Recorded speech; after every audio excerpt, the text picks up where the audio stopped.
బాధ కలిగే అంశం ఏంటంటే కాంగ్రెస్ బీజేపీ రైతుల విషయంలో దొందే. బీజేపీ ఏం చక్కగా చేసింది, ఢిల్లీలో నల్ల చట్టాలను రద్దు చేయాలని, దేశంలో కొత్తగా తెచ్చిన వ్యవసాయ చట్టాలు రైతులకు ఉరితాళ్లు బిగించినట్టయితుందని ధర్నాలు చేసిండ్రు రైతులు. ఢిల్లీ నడివీధుల్లో పోరాటం చేసి 700 మంది రైతులు ప్రాణాలు అర్పించారు. మరి అప్పుడు దిగొచ్చిన ప్రభుత్వం మేము రైతులకు మేలు చేస్తామని, కమిషన్ ఏర్పాటు చేస్తామని, మద్దతు ధరకు చట్టబద్ధత కల్పిస్తామని మాట ఇచ్చిన బీజేపీ ఇవాళ మాట తప్పింది. ఏమైంది చట్టబద్ధత? స్వామినాథన్ కమిటీ రిపోర్ట్లు అమలు చేస్తామని చెప్పారు.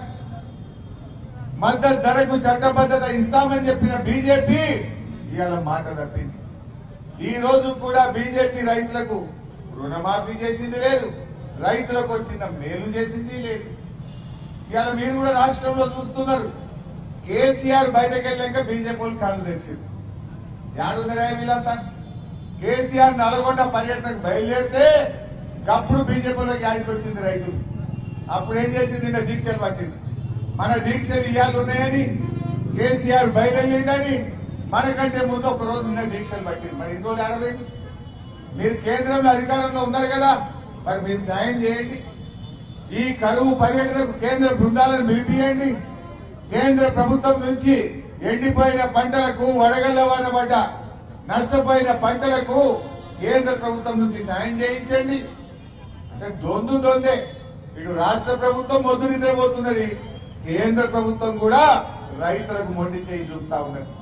బీజేపీలకు ఇంత కరువు వచ్చినా, పంటలు ఎండినా, రైతులు ఆత్మహత్య చేసుకున్నా బీజేపీలు కదలలే.